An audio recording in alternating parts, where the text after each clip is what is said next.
India के सबसे बड़े दुश्मन, इंडिया की मोस्ट वांटेड लिस्ट। अब आज सुबह से हाफिज सईद अपना कलेजा कूट रहा है और रुदाली की तरह रो रहा है क्योंकि मक्की अब्दुल रहमान मक्की बेचारे गायब हो गए हैं। और एक एक एक करके इन सब का सफाया हो रहा है। लोगों का ध्यान कनाडा में है। कईयों ने कहा कि दाइश ने किया है, कुछ ने कहा कि टीटीपी ने किया है, कि शायद ये भारतीय एजेंसी जो है इसके पीछे इन्वॉल्व है। जो एक सरदार साहब मर्डर हुए हैं लाहौर के अंदर, उनके बारे में भी, और खासकर ये जो आप जिसकी बात कर रहे हैं, जो हाफिज सईद साहब के साथ जो मुंबई अटैक में जो इन्वॉल्व थे, इनकी इन्वॉल्वमेंट थी। सलीम रहमानी साहब 1 जनवरी 2022 नवाब शाह सिंध में इनको पेट्रोल पंप पे कत्ल किया गया है। इंडियन अखबार कह रहे हैं कि हमने मारा है। आईएसआई जो है अब डर गई है, उसको लगता है कि हाफिज सईद और अगर मक्की को मारा गया और पब्लिक को पता चला और पूरे वर्ल्ड को मालूम हो जाएगा कि इनको हमने छुपा रखा था। लंदन से लाहौर और कनाडा से कराची तक जो आतंकवादियों के सर पर जो मौत का मुनकिर नकीर मंडरा रहा है, इससे इनकी नींद खराब उड़ चुकी है। जो मुल्क चांद पर पहुंच गए, आपको लगता है कि एक छोटी सी किडनैपिंग के लिए वो इतना बड़ा रिस्क ले लेंगे यहाँ पाकिस्तान में आने का? वो बिल्कुल भी रिस्क नहीं लेंगे। सारी बनाई अफवाहें, बात इधर खत्म होती है। वो क्या करने इधर आएगा? जब वो चांद पे पहुंच गया है तो जमीन पे क्या करेगा? ये सिर्फ पाकिस्तान की कहानी नहीं है, आप बरतानिया में उठा के देखें। बर्मिंघम में अवतार सिंह चंडा जो है, उसके साथ क्या हुआ? उसको जहर दे के मार दिया गया। तो ये जो भारत के खिलाफ आवाज उठाने वाले लोग हैं, वो दुनिया में जहां भी हों, ये इस तरह के ऑपरेशन जो है वो करते हैं। अगला नंबर हाफिज सईद का ही नहीं आएगा, अगला नंबर तो सलाउद्दीन का भी आएगा, अगला नंबर तो मसूद अजहर का भी आएगा, उसके भाई का भी, राउफ का भी आना चाहिए। और मैं तो ये कहूंगा कि पाकिस्तान का भला तो तब होगा जब सबसे पहला नंबर मुनीर का आएगा।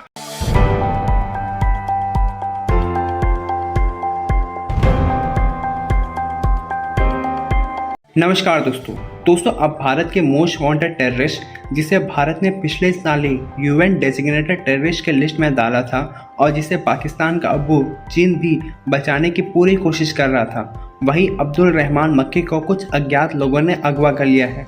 इसके पहले हाफिज सईद के बेटे कमाल उद्दीन को अगवा कर लिया गया था। उसके कुछ दिन बाद ही 26/11 के मास्टरमाइंड मुफ्ती कैसर फारूक को दिन दहाड़े गोली मारकर हत्या कर दी गई। और अब हाफिज सईद के रिश्तेदार अब्दुल रहमान मक्की को भी अगवा कर लिया गया है। और अब कुछ ये भी कह रहे हैं कि जिस तरह से कमाल उद्दीन को मार दिया गया था, अब अब्दुल रहमान मक्की की लाश ही वापस आएगी हाफिज सईद के पास, जिसे देख करके अब पाकिस्तानी मीडिया और पाकिस्तानी आर्मी डर के हाफिज सईद की सिक्योरिटी भी बढ़ा दी है। तो चलिए इसी पर आगे पाकिस्तानी मीडिया का रिएक्शन देखते हैं।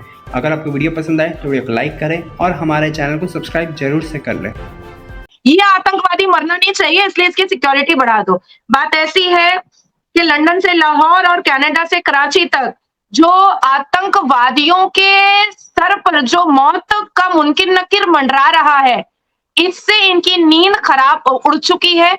अब हाफिज सईद तो अपने बेटे के लिए परेशान है, दूसरों की बहू बेटियों को मारना, दूसरे के मासूम लोगों की जान लेना, अजमल कसब के बदन में बम बांध करके ताज होटल भेज देना, भारत के पार्लियामेंट पर आतंकवादी अटैक करना। आज ऐसा इंसान हाफिज सईद, इसको तो मैं इंसान नहीं बोलूंगी, ये इंसान नुमा एक ऐसा जानवर है जो सिर्फ और सिर्फ जिसका खून पीने के बाद ही प्यास बुझती है। तो ऐसा जानवर नुमा इंसान आज अपने बेटे के लिए तड़प रहा है। अब मैं आपको बता देती हूँ कि 2023 6 सितंबर में पाकिस्तान इस्लामाबाद में कारी कुर्रम की मौत हुई, गोली मार के हत्या की गई। 9 सितंबर 2023 में रावलकोट में अबू काजमी कश्मीरी की मौत हुई। 12 सितंबर में मौलाना जकीरुर रहमान की कराची में मौत हुई। आतंकवादियों और खालिस्तानियों के दिन बड़े भारी हो चुके हैं। मौत के अलावा अब इनके पास कुछ बचा नहीं है। बशीर अहमद पीर रावलपिंडी में मरा, सैयद रजा खालिद कराची में मरा, रियाज अहमद पीओके में मरा, जहूर मिस्त्री कराची में मरा, एजाज अहमद अहमगर अफगानिस्तान में मरा, खालिस्तानी परमजीत सिंह पंचगढ़ लाहौर में मरा, अब आप लाल महमूद खतमदू में मरा, कैसर फारूक पाकिस्तान में मरा। अब कैसर फारूक है कौन, ये जानना सबके लिए बहुत जरूरी है। 26/11 में इसकी एक बहुत बड़ी भूमिका थी, अहम भूमिका थी। अब आज सुबह से हाफिज सईद अपना कलेजा कूट रहा है और रुदाली की तरह रो रहा है क्योंकि मक्की अब्दुल रहमान मक्की बेचारे गायब हो गए हैं। मिसिंग डायरी भी हाफिज सईद जेल से नहीं दे पा रहे हैं, बड़े परेशान है कि हम मिसिंग डायरी दे तो दे कैसे। पाकिस्तान ने एक अघोषित हमला किया था भारत के ऊपर। जी हाँ, वही आपको अच्छी तरह से याद होगा कि वो हाफिज सईद के लश्कर तोयबा ने किया था, और उसके बाद से हाफिज सईद जो है वो लगातार भारत के द्वारा आरोपित किया जा रहा है। पाकिस्तान को उसकी बहुत सारी डोजियर्स भेजी जा चुकी हैं और उसके लिए आरोप के साथ साथ उसके लिए सज़ा की मांग की जा रही है, लेकिन पाकिस्तान ने कभी कुछ नहीं किया और पाकिस्तान के ऊपर कभी कोई दबाव भी पश्चिमी देशों ने नहीं डाला। उसमें बहुत सारे लोग और भी सम्मिलित थे और उसमें एक प्रमुख था अब्दुल रहमान मक्की, और ये जो अब्दुल रहमान मक्की है ये भी यूएन के द्वारा सैंक्शन, यूएन के द्वारा जो टेररिस्ट डिक्लेयर किए गए हैं उसमें से एक है। और ये भाई अब्दुल रहमान मक्की साहब जो हैं इनका भी अज्ञात बंदूकधारियों द्वारा अपहरण कर लिया गया है। कहते हैं, कुछ लोग तो कह रहे हैं कराची से किया गया है और कुछ लोग कह रहे हैं कि साहब की हो सकता है कि ये लाहौर के आसपास मुरीदके से ही किया गया हो। कुछ लोग कह रहे हैं कि साहब ऐसा भी हो सकता है कि इसको कहीं सेफ हाउस में छिपा दिया गया हो।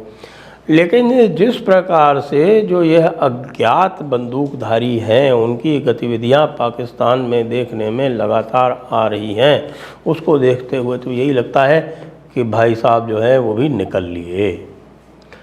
आपको याद है हाफिज सईद के बेटे साहब जो थे वो इसी प्रकार से अपहरण किए गए थे कुछ ही दिनों पहले, और अपहरण करके बाद में पता चला कि वो भी निकल लिए। उनकी इन अज्ञात बंदूकधारियों ने हत्या कर दी अपहरण करके।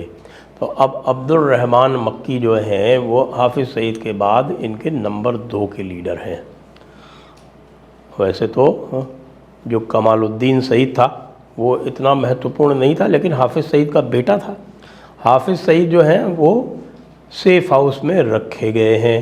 वैसे तो उनको कहा जाता है कि वो जेल में है, लेकिन जिस जेल में भी उनको रखा जाता है वो एक सेफ हाउस के स्टाइल का ही है, क्योंकि उनकी जान को बड़े ख़तरे हैं। अरे भाई इतने ख़तरे कैसे हैं? आप लोग तो निज़ाम मुस्तफ़ा में रह रहे हो, निज़ाम मुस्तफ़ा में आप लोगों को ये कैसा ख़तरा है? ऐसे ख़तरे तो आपको यूँ झेलने चाहिए कि भाई अभी मैंने देखा था कि हमारे एक पुराने क्रिकेटर सईद अनवर जनाब वो एक तकरीर कर रहे थे और वो तकरीर करते हुए ये कह रहे थे कि भाई मुसलमान